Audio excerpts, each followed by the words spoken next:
Alright guys, I live in the great state of Oregon, home to people wearing Patagonia jackets, Subaru drivers, and too mmany hippies. Specifically, I live in the Willamette Valley. There is a new bill. Now, the people that live in my city aren't exactly the gun-sporting type. I know, I live as a outcast in my community. One of the more unique individuals that lives in my apartment. This new House bill is House Bill 3075.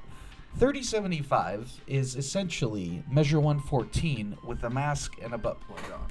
They have come back and they are trying to make it to where you need a permit to purchase a firearm, as well as limiting standard capacity magazines to the minuscule and pathetic 10 rounds.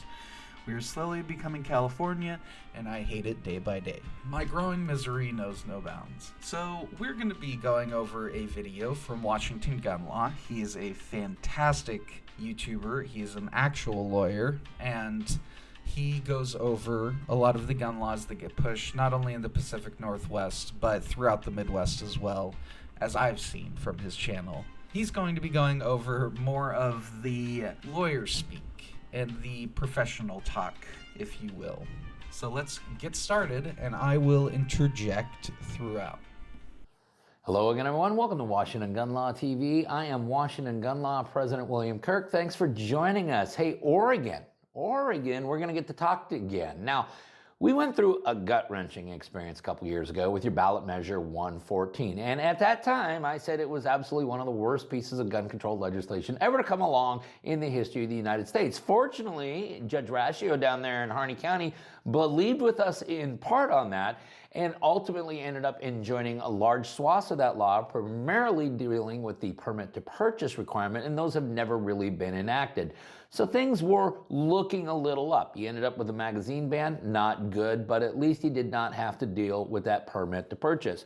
Well, then you're So I actually have a confusing topic about that. The magazine ban does not really exist here in Oregon. There are plenty of 30 and 20 and 100 round magazines that you can purchase not only in state but as well as online. So I'm a little confused about that one. I think that might be with the implementation of the law coming 2026 July, which is what this new House bill is supposed to be, but then you also have the House bill featuring the 10-round magazine ban as well, so I don't really get that. But when I saw Measure 114, I was at work, and I have worked as a care provider for people with mental disabilities. I know, very, very Pacific Northwest of me. And I lost my shit. I was pissed. And I still am kind of pissed that it even happened in the first place. You know, I hate that Portland and Salem decide laws for the rest of the state just as much as I'm sure Northern and Eastern Californians hate that LA and Sacramento and San Francisco and basically the rest of the I-5 corridor decides laws for the rest of the state. Because California is actually fairly rural. I'm sure there are some Californians that watch my video, and it's kind of a kick in the ass when you have a bunch of city slickers decide what you can and can't do with your own firearms in essentially your podunk town. It's the same way here in Oregon, and it is kind of that, it's pretty well that way in Washington, where I'm originally from, because people in Olympia and Seattle and Tacoma and the Port Angeles decide laws for basically the rest of the state. And I don't know if you've ever heard of or been to Eastern Washington, but that bitch might as well be Texas, because it's nothing but high desert and cowboys. So let's continue on. State legislature decided to get involved. They have drafted a bill, and what they basically are doing, I want you to understand, is they're taking all the parts of ballot measure 114 that the Harney County Court found to be unconstitutional, and they're just plugging it into a House bill. That's really what's going on. So today, let's spend a few minutes and let's talk about, is America's worst gun law about to come from Oregon? I will say I don't know if it's the worst gun law. That might be just, a little bit of that search engine optimization, which is totally all right. I do not blame him in the slightest. You got to play the game. Colorado actually recently passed a law, and if I will pull it up, Every town for gun safety. Fucking retarded idiots don't know what they're talking about. All right. So, as of 2025, background check or purchase permit. I don't know if you guys realize. I'm sure you do, because if you're watching my channel, you must love guns pretty much. You have to have a background check in all 50 states in order to purchase a firearm from an FFL. There are very, very, very few situations where you can actually get a firearm without a background check legally. And those are minuscule, like factorial of factorials of gun purchases. Purchase permits, that's what's really got me fucking going. I hate that. I hate that more than I hate this state. And that's why this House bill pisses me off so much. But Colorado, my poor Coloradians recently got hit with the purchase permit, so it's essentially fucking California now. Concealed carry permit required. That is bullshit. Extreme risk laws, so red flag laws that do nothing but put innocent people in jail. Literally thought crimes. No shoot first law. That is unacceptable. That is unfucking acceptable. If I am in a situation where I feel that my life is threatened, I don't give a fuck if they haven't shot me yet. I will blow their fucking childhood memories out the back of their skull. Because I'm doing whatever it takes to protect me, as well as protect my family. And I'm sure many of you feel the same. And this is a null and void. If you actually have gun safety in the back of your head, you obviously securely store your firearms with child access prevention. Then again, the most important part to having a firearm and a child in the same house is that your child understands that the firearm is something that is not to be fucked with. If it's like a 3-year-old, that is understandable, because 3-year-olds are living life by the seat of their pants. They don't give a fuck about anything. Now, okay, thanks, Adblock. Dealer license required? Pretty much already a thing. Ghost guns regulated? I never want to hear ghost guns again. I fucking blows my mind. High capacity magazines prohibited? Kill me. Legal accountability in the gun industry? Why don't we do that for car manufacturers? Oh wait, we do, because people are fucking retarded. People are going to do whatever it takes to hurt someone, regardless of the tools that they have. People make bombs out of Home Depot stock. You can do very many terrible things, and you don't need a gun to do them. So let's get back to the video, because I've obviously went on a little too long about my poor brothers in Colorado, brothers and sisters. Okay, Oregon, here's what we're talking about. We're talking about House Bill 3075. This is a do-over on ballot measure 114. They say that they are modifying ballot measure 114. What they're actually doing is they're repealing certain portions of the law, you know, the parts that the judge found to be unconstitutional, and they're just plugging it back in through a House bill. And for some reason, your state legislature believes that that will suddenly make something that was unconstitutional constitutional merely because how it was created. That is not how it works. But to give you an idea of where your state legislature is coming from, the legislative findings or the purpose of this bill states, the people of the state of Oregon find and declare that regulation of sale, purchase, and otherwise transferring of all firearms and restrictions of the manufacture, import, sale, purchase, transfer, use, and possession of ammunition magazines to those that hold no more than 10 rounds will promote the public health and safety of the residents of this state and shall be known as the Reduction of Gun Violence Act. And there is so much empirical data to show that all of these gun control measures will do exactly that. Okay, let's go through the bill as fast as we can so we don't have a 20-minute video here. Let's talk about the permit to purchase. Yes, this bill has all the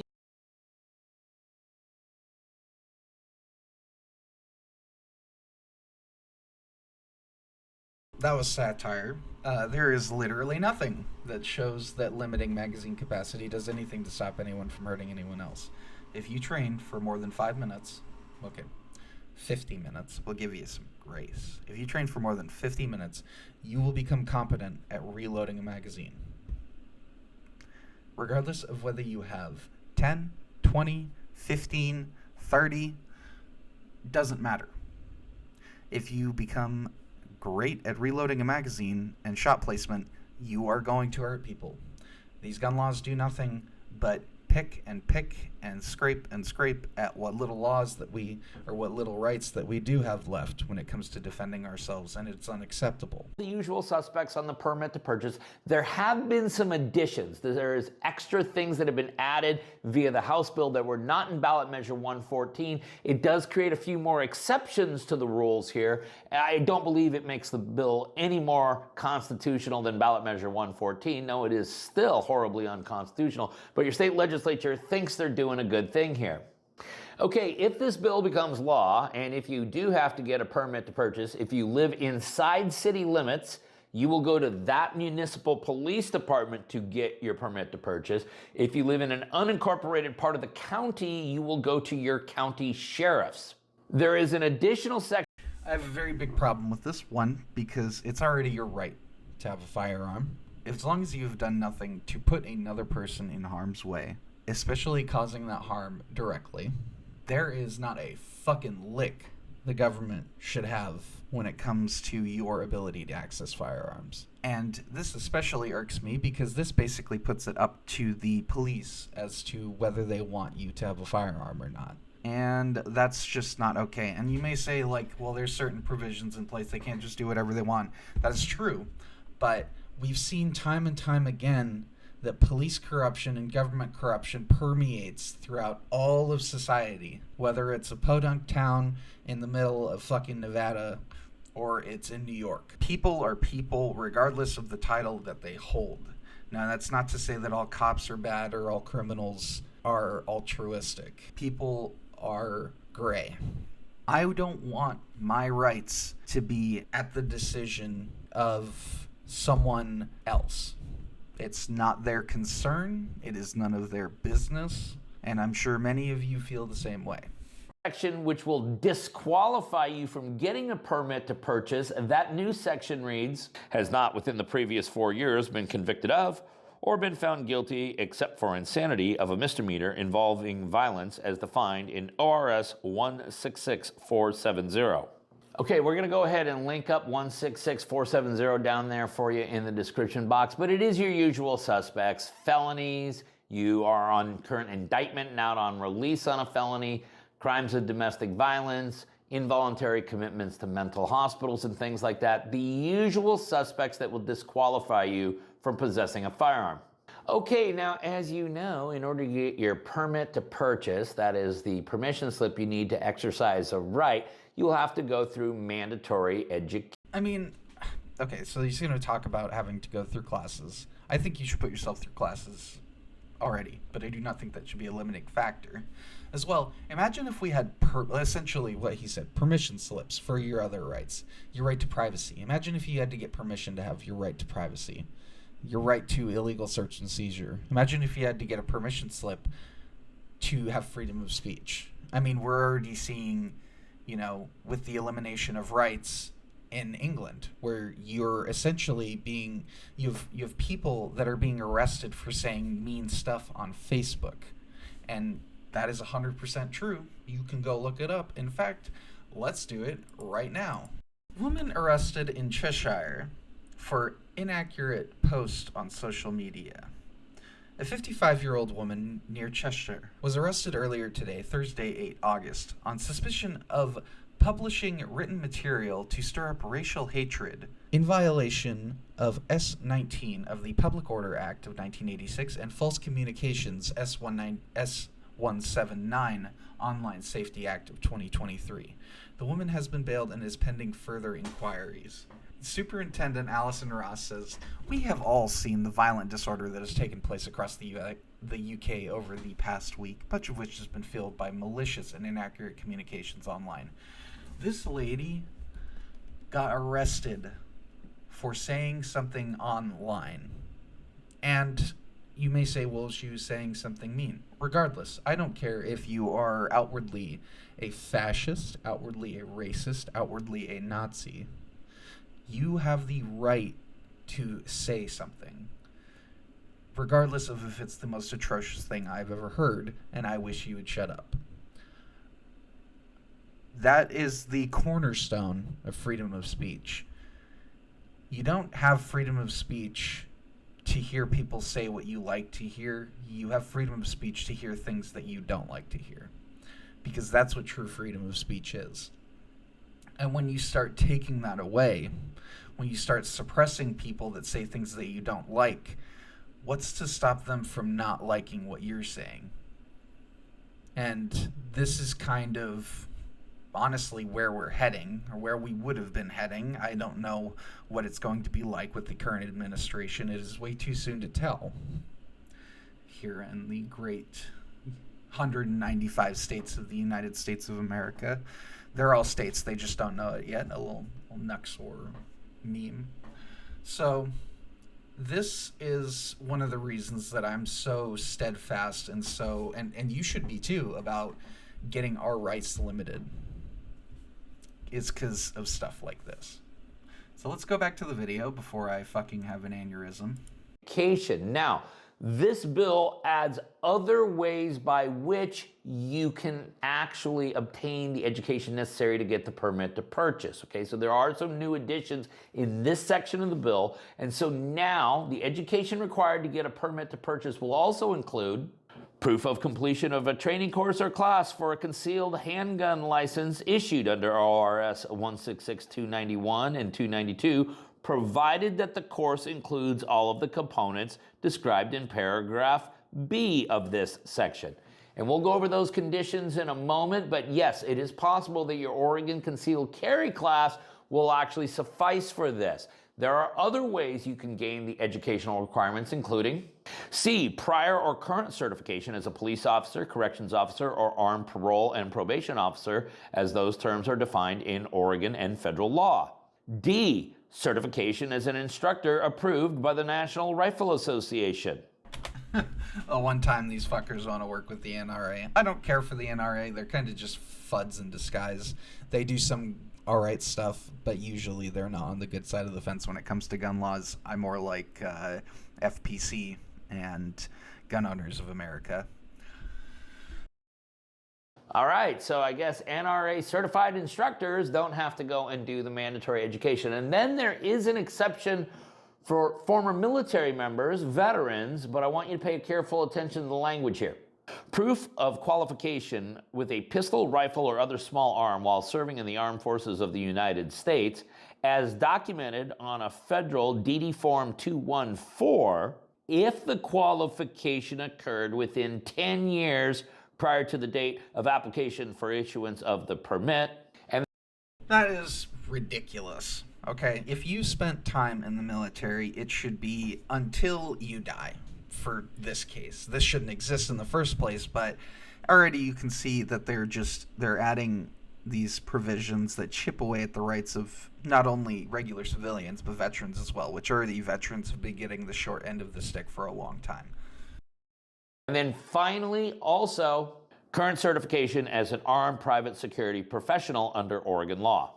So, not every single human being in the state of Oregon would have to take the mandatory firearm safety course. No, there would be certain people who would be exempted from it because they already have that education plus considerable more. For the rest of you, though, who will have to take this class, let's remember that this class must include the following topics, which means the CPL course, in order to qualify for this, will also have to include all of these topics. A, review of federal and state laws in place at the time of the class and other safe practices related to ownership, purchase, transfer, use, and transportation of firearms. B, review of federal and state safe storage laws in place at the time of the class and other practices related to safe storage, including reporting lost and stolen guns. C, prevention of abuse or misuse of firearms, including the impact of homicide and suicide on families, communities, and the country as a whole. And this is the one that's going to get a lot of you caught up because this is the live fire portion of the training, and that would require D, in-person demonstration of the applicant's ability to lock, load, unload, fire, and store a firearm before an instructor approved by a law enforcement agency. Now, the first three I mentioned. All right, so obviously, this is already fucking retarded, but what this does is essentially paywall your rights and give you a permission slip. So if you can't afford to take this course, sucks to suck. You don't get to defend yourself. If you want to be able to keep your friends and family alive, and all of this stuff is very basic knowledge. I mean, when you start handling firearms, you are going to learn a lot of this stuff on the fly. I mean, pretty much all people know not to fucking point a gun at someone you don't want to shoot. There are fucking idiots online that would have you believe that that's not true, but as a general rule, those idiots are few and far between. It's just the vocal minority or the visual minority being over the actual majority. So let's move on. To you, the educational components. There is an addition on this bill where those can actually be done online. Of course, the live fire training will, of course, have to be conducted in person. What else is new under this bill? Yeah, if you have the correct educational requirements, congratulations, but they will only be good for 5 years, and then you'll have to retake the class. Okay, you can see another change. Again, unacceptable. Why paywall it every 5 years? Fucking stupid. In this bill from ballot measure 114 is now they say an approved instructor. What the heck is an approved instructor? That too is defined in this bill as used in this subsection. Instructor approved by a law enforcement agency means an instructor who has written certification from an Oregon law enforcement agency to provide firearms training, or who is currently approved to provide the firearms training required for an Oregon concealed handgun license under Oregon law. Now remember, Oregon, this bill has an emergency enactment clause in it, which means if it's passed, it goes into effect the minute the governor signs it, which means your requirement for a permit to purchase would take effect immediately.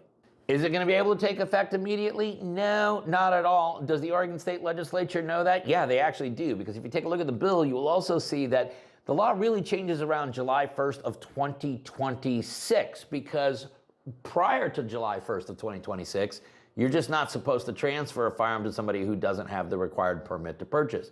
However, after July 1st of 2026, if you transfer to a person who does not have the mandatory permitting, well, then that becomes a Class A misdemeanor.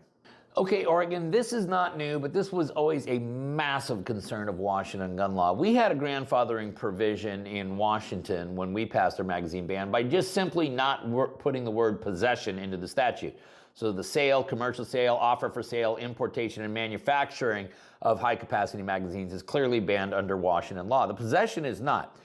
Your state decided to go about it in a much more sinister way, which is they basically said it's an affirmative defense. Well, if it's an affirmative defense, it means the law presumes that you're guilty and that the burden then shifts to the defense to establish some evidence that they actually were in compliance with the law. And this is a big deal because this is an unconstitutional burden shifting. You see, when you claim an affirmative defense, what the defense is actually saying is, yeah, we did it, but we had a legal justification.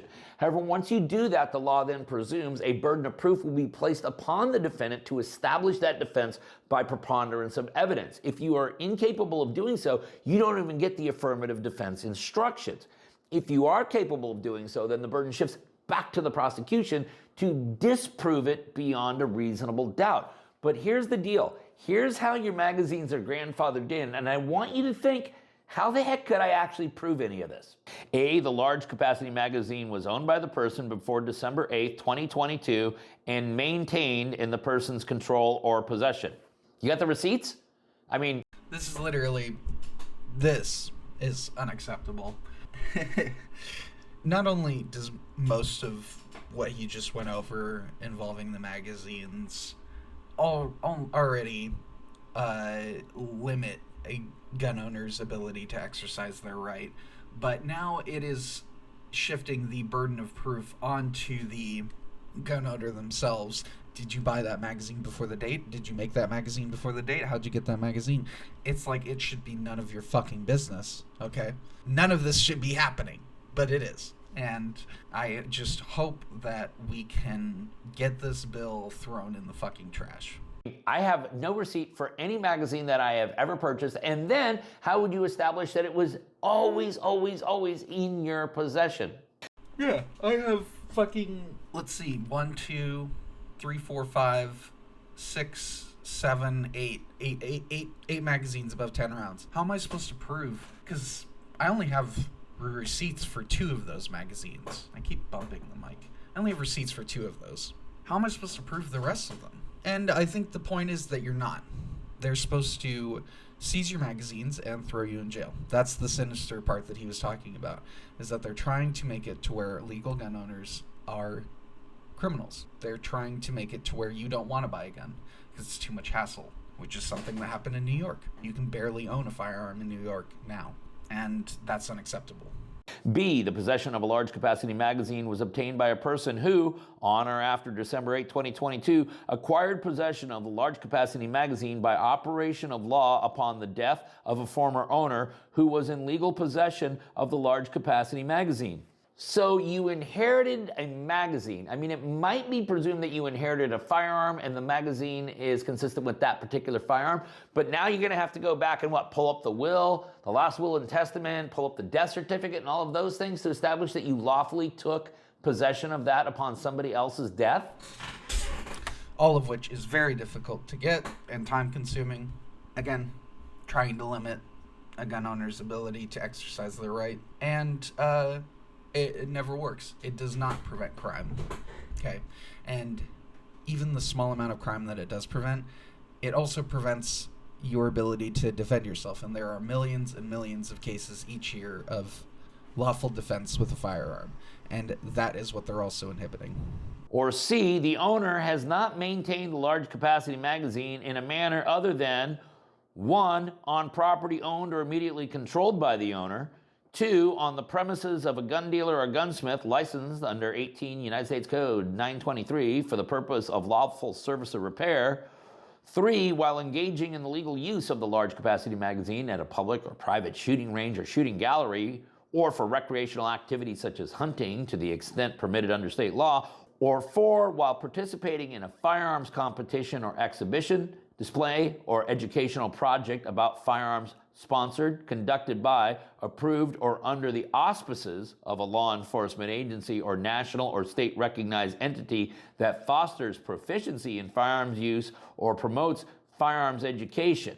Listen, I've been a trial lawyer for 27 years, so I understand what it takes to prove certain things. I'm not quite certain how a defendant would establish preponderance of evidence on any of that. So really they have set the lawful and responsible gun owner in Oregon up for massive failure there. Now, there is one other addition that 3075 adds to the old ballot measure 114, and it is equally as offensive as anything else that Oregon has done to you, because they flat out state here that they will now create an unlawful gun registry, which of course will be in violation of federal law, specifically the Firearm Owners Protection Act of 1986. What am I talking about? I'm talking about the portion of the bill that reads, the department may retain a record of the information obtained during a request for a criminal history record check for no more than 5 years, except that information provided to the gun dealer under subsection 2D of this section sufficient to reflect each firearm purchased by a permit holder shall be retained and attached to the electronic record of the permit stored by the department. The department may develop a system for removal of information described herein. Notice how they say they may, but it's only under this circumstance. Upon proof or sale or transfer of the firearm to another permit holder, and for the recording of the information to reflect the transfer of ownership to the permit of the new owner. Okay, Oregon, listen, there is one other addition I want to remind you of, because I think this is a pretty good addition, because you do not have to have a permit to purchase if you are purchasing any one of the following platforms of firearms. A single-shot rifle, whether centerfire or rimfire. A double-barrel shotgun. A repeating rifle, whether centerfire or rimfire, that has a bolt, lever, pump, or straight pull or revolving action. A rifle with an attached tubular magazine designed to accept and capable of operating only with .22 caliber rimfire ammunition. A muzzleloader rifle, or a shotgun with a pump, brake, lever, or revolving action. So,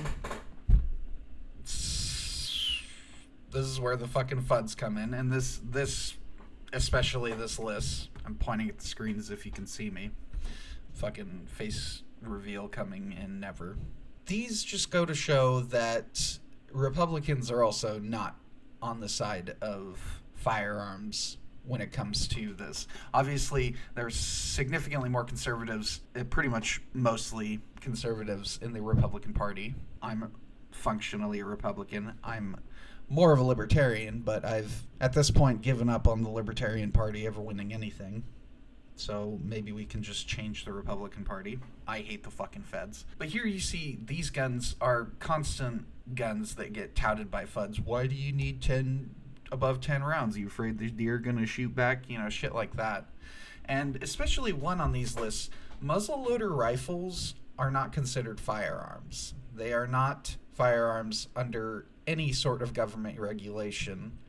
So you go out and you buy a black powder rifle. You can buy a black powder rifle if you're 10, if you're a felon, and you can get it shipped to your front door. I think you should be able to do that with AKs, but that's hopefully something we'll get in the future, you know. But this isn't. I'm not exactly optimistic about that. All right. Let's get back to it. And then another exception, any active member of law enforcement, state or tribal, you're exempt from it. Any active member of the United States military, you too are exempt from it under House Bill 3075.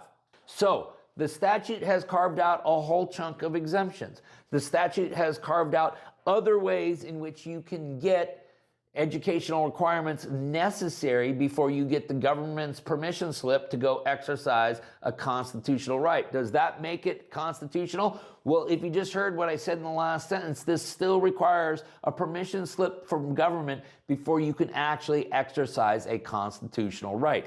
This bill is no more constitutional than ballot measure 114.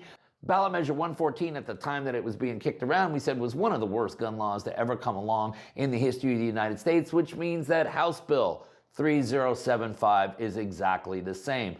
Oregon, we're going to go ahead and link it all up down below so that you can geek out on it for yourself. Now remember, if you got any questions about this or anything else related to what's left of our Second Amendment rights, you guys should know how to get a hold of Washington Gun Law by now. If you don't, that's okay. That information is also down there in the description box. If you got an idea for a video we should be doing around here, you click on that link right there and tell us all about it. If you want to subscribe to our monthly newsletter, Yeah, okay, so obviously if you haven't checked out Washington Gun Law, go check him out. He's great at keeping up on all the firearms laws that get pushed out into the fucking wonderful existence that is the Pacific Northwest and beyond. I hate this law. I hate this bill. I hate everything about it just as much as I hated Measure 114. In fact, I might hate it more because it's just trying the same thing again. It didn't work the first time and they pissed themselves, so they're going to try it again. This video has given me a modicum of hope when it comes to not getting our rights taken away. And I still think that whoever is out there that is watching this video and has seen Washington Gun Law's video by itself should go and support agencies that fight gun laws like this, fight tyrannical government overreach, keeping you from exercising your ability to bear arms, your right to bear arms as a human on this planet. One of the best ones that I've seen is Firearms Policy Coalition. I'm not sponsored because I'm not cool enough, but I've donated to them many times in the past. I have a hat somewhere around here. I have my card, and I recommend that you donate to these guys because they are one of the only companies that is actually fighting these retarded laws that exist. So, again, not sponsored, but go support these guys. They have lawyers, they have everything needed to fight government corruption and laws when it comes to firearms. So, that being said, if you like this video, like, subscribe, dislike it if you didn't like it. Let me know what you think about this House bill. Let me know if you think it'll be passed, and let me know what I should talk about in the future, because I do like doing these sit down and talk videos. It's a little more relaxing. I'm working on another history breakdown with all those fancy graphic designs that you guys so like. I'm just waiting on my gun, which is actually going to be here today. So, yeah. Thank you. I can't believe people like watching my stuff. And as always, I'll see you in the next one. Bye.